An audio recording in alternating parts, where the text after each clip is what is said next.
Hi, author R.A. Feller here, and I'm going to be reading to you from Calington Castle 1, Learning to Love the Truth. This is the Calington Castle Show. For those of you who don't know, now you do. And picking it up in Chapter 4, let's begin. The moon hangs high in the sky. I'm walking at a good and even pace towards the hunting lodge when all at once a thought comes to me. Haven't I been traveling in the wrong direction? I come out of trance, which held my mind at off, realizing I have lost my bearing by a smell in the air. It becomes known that the great bog may be near.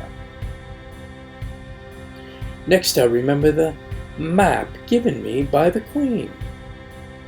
Taking advantage of the moonlight, I stop and retrieve my source of direction from inside my robe.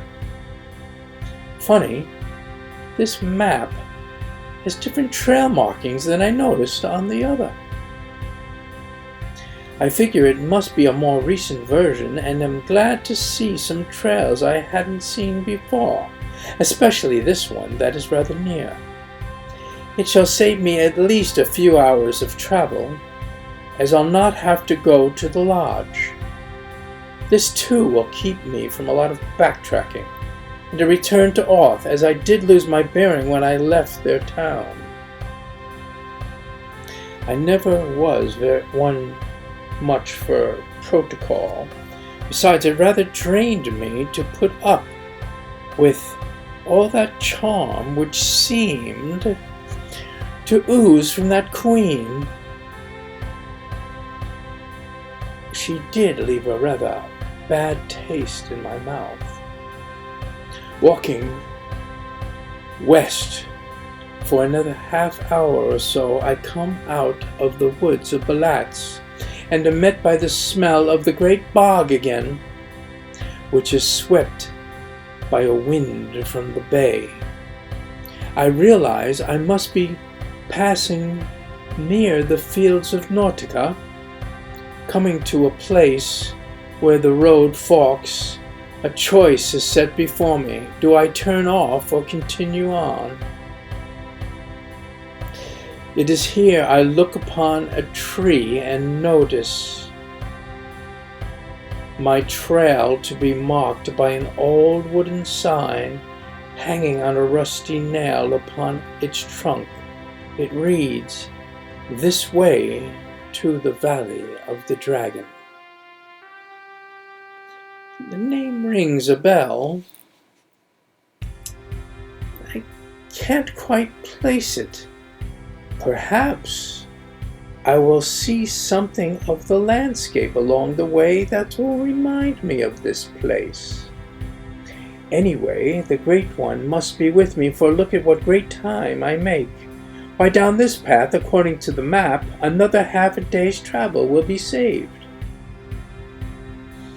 On the approach, I notice a few hills quickly turn to rocky crags and open into a pass within a narrow canyon.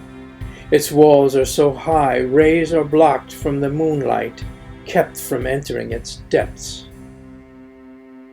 I notice that beyond this point, around 200 yards or so, there is more light again. I check my map one last time and am certain that this is the way to go. In the canyon, it is very dark. I can barely see my hand in front of my face. I stumble about a bit and am certain if I had worn my sandals instead of my boots, my feet would be bleeding by now. My thoughts next tell me how clever I am. Agreeing with them, the thoughts of the Great One become distant. Now, full of self-confidence, still priding myself on what good time I make, I become anxious and pick up the pace. Carelessly, I stop watching my steps. About halfway through this ravine, the moonlight looks so close from the other side. Gotta hurry, for the kingdom is at stake. Suddenly, I'm seeing stars and think it rather strange, but from the pain on my head and face, and the burning on my hands and arms, I realize I have tripped on some rocks. I have had a fall. Now look at what you've gone ahead and done. You should have been more careful. Anything broken? Maybe I should wait till sunrise, catch some sleep, and rest my wounds. I splash some water from one of my skins to clean the scrapes on my arm. Then, as I settle down for some sleep, more thoughts come to trouble me. Look at you, lying here. How can you rest when things are left unsettled at the castle? How can you stop and waste a single moment while your family suffers so? They need you to go on, right now. Have you pains? You've been in pain before. What would happen if you overslept? You've got to keep moving. As I find myself in agreement with these thoughts, I rise up and start to journey onward. Finding my way out of the canyon, my scrapes feel the sudden sting of the open air. I must press on for the sake of my family. I know I can do this. I stop to check my map. I did not lose it, and take a quick drink of water. Refreshing. If only I hadn't fallen. I can't believe I was so stupid as to be so reckless, and now I'm wasting time to stop and have a conversation with myself. Must keep moving. I press on, ahead, with a mind full of thoughts, in the presence of much darkness that surrounds. Relentlessly, they do not let up. It seems strange, but the more I strive to do what's right, the more drained I get. Now possessed by obsessive thoughts, I'm led to believe that I'm not man enough to finish my task. I suddenly stop about halfway through the open valley and drop to my knees. My head feels like it's going to explode. All starts to spin around me, and I'm left in a sea of total confusion. Quickly, I try and retrace my steps, for sanity's sake. When I first entered the valley, I was comfortable within the pace I walked. The thought of giving up hadn't even entered my mind. Though now my mind is all but gone, it hurts to even look at my thoughts anymore. Why, what's left of them have become sword beating me down into fragments of what reality used to be. I resist, and when I do, the blows come more often till gradually, worn within my soul, I have lost my faith-filled shield, wherein lie the grace I need to face them. Lost without protection and defenseless, fear overcomes me in waves. Now, becoming beaten into submission, my words are a continual pounding flow, where in the heat of their friction hope melts away to leave a cold heart. What's that? What are those great billowing sounds I'm hearing?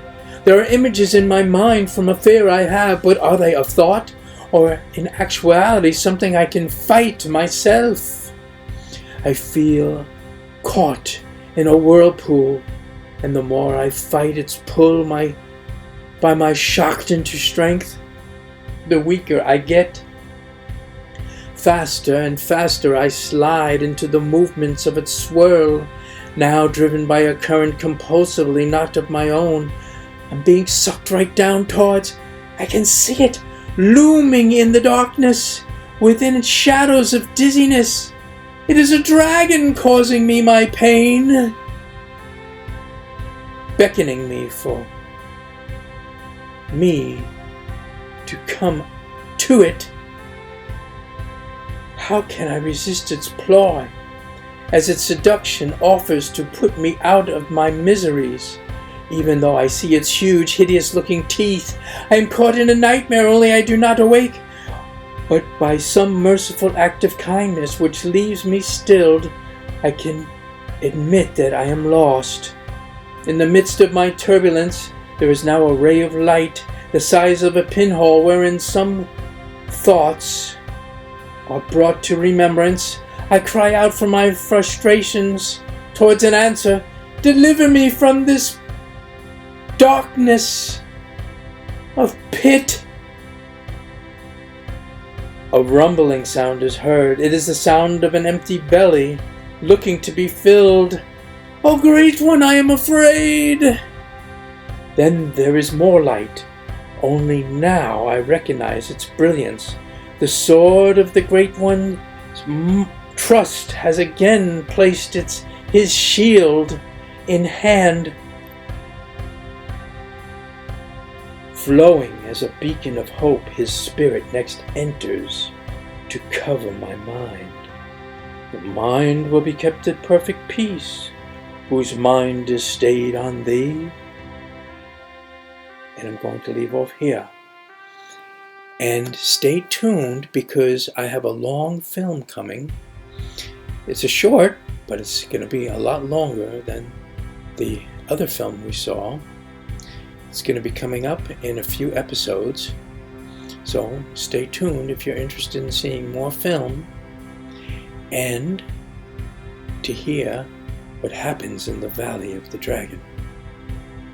This has been Author R.A. Feller, and I'm here for CalingtonCastle.com. It's my website. You can come and learn more about what I'm all about. And I look forward to seeing you next time. He is returning. The Dark One holds him close still. What brings us here? To put an end to the unjust tribute we all pay. I forbid it. This obsession with seeking the Creator. There are many things that were once forbidden here. The prophecy speaks of another, one unafraid of his own shadow, for he is his own path. Your kingdom is in grave danger. Calington needs you.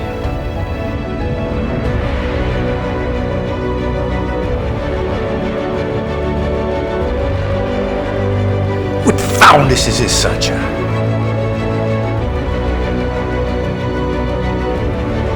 He rules all of the kingdoms of the inhabited earth.